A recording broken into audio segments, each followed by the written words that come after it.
Assalamualaikum warahmatullahi wabarakatuh. Selamat pagi, semoga selalu sehat ya. Pada pembelajaran kali ini kita akan belajar tentang bab sholat, yaitu tentang sholat berjamaah dan munfarid. Sebelum kita memulai pembelajaran, alangkah baiknya kita buka pembelajaran ini dengan baca basmalah bersama-sama. Bismillahirrahmanirrahim. Selanjutnya Bapak akan absen terlebih dahulu. Untuk absen pertama Aris Setiadi hadir, Fajar Wahyu Budiman, Fatahillah, Muhammad Ridho, terus ada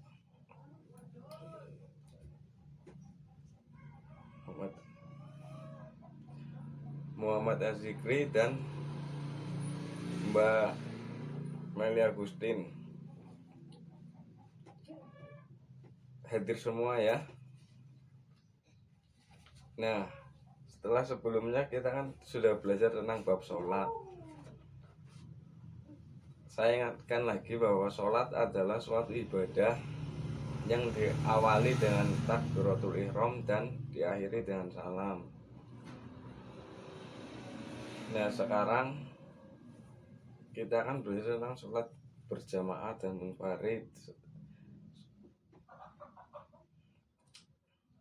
Sholat berjamaah pengertiannya adalah sholat yang dilakukan secara bersama-sama, terdiri dari imam dan makmum, dan minimal itu 2 orang, satu menjadi imam, satu menjadi makmum, dimana pahala sholat berjamaah itu sangat besar, yakni 27 derajat dibanding sholat munfarid. Sedangkan sholat munfarid itu sholat yang dilakukan secara sendirian, nggak ada imam, nggak ada makmum, jadi sendiri.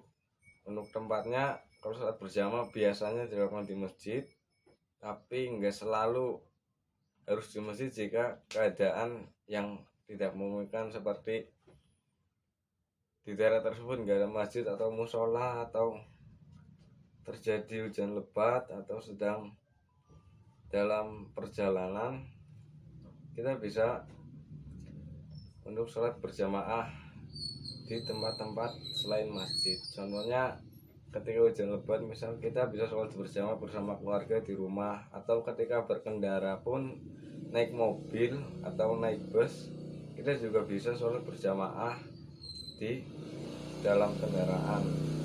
Sedangkan untuk sholat munfarid itu adalah sholat yang dilakukan sendirian, jadi tempatnya sama, bisa di rumah, di masjid, yang penting tempat itu bersih dan layak untuk sholat.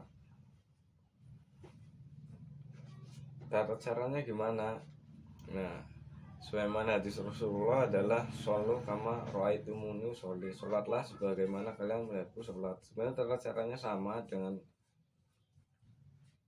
sholat yang lain, bedanya kalau berjamaah itu ada imam dan makmumnya, dimana imam adalah orang yang memimpin kegiatan ibadah tersebut, dengan makmum mengikuti gerakan imam. Jadi di sini makmum nggak boleh mendahului gerakan imam. Nah, selanjutnya Bapak akan membagi beberapa kelompok. Saya menjadi 2 kelompok. Untuk kelompok 1 di sebelah kanan, kelompok 2 di sebelah kiri. Silakan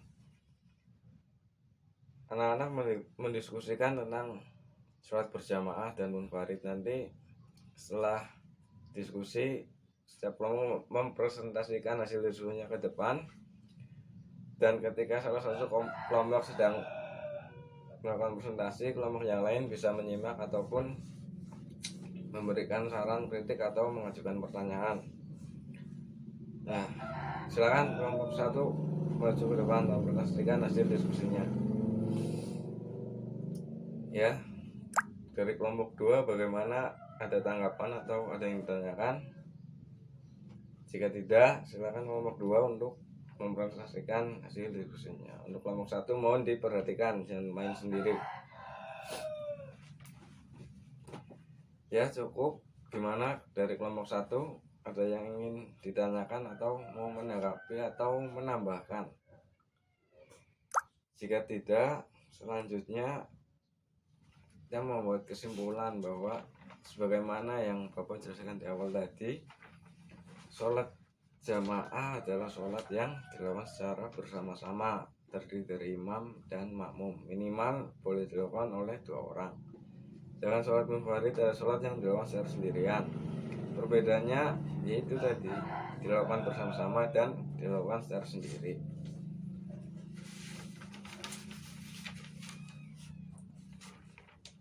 Nah, untuk bacaannya gimana? Bacaan sholatnya itu sama seperti syarat rukun, kan ada syarat rukun, syarat wajib, syarat sah, semuanya mengikuti. Cuma bedanya itu ada imam dan makmum.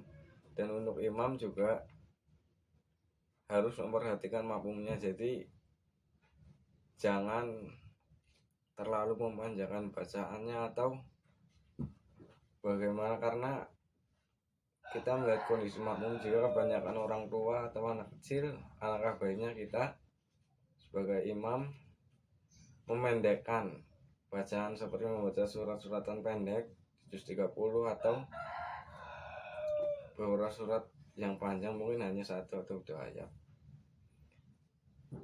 Kalau zamannya anak muda atau apa, kita mau ketika kita mengira bahwa mereka mampu berdiri untuk waktu yang cukup lama, ya nggak apa-apa. Namun juga perlu digarisbawahi bahwa menjadi imam jangan dijadikan untuk ajang murojaah, dan makmum sebaiknya jangan mendahului pergerakan imam,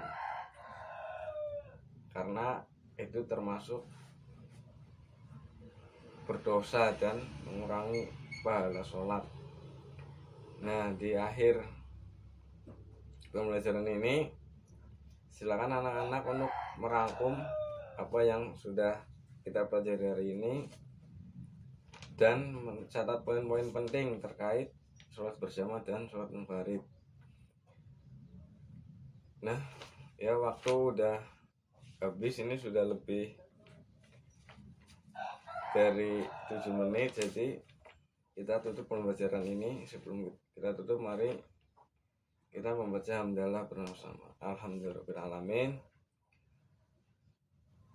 Sampai bertemu kembali di pembelajaran selanjutnya. Wassalamualaikum warahmatullahi wabarakatuh.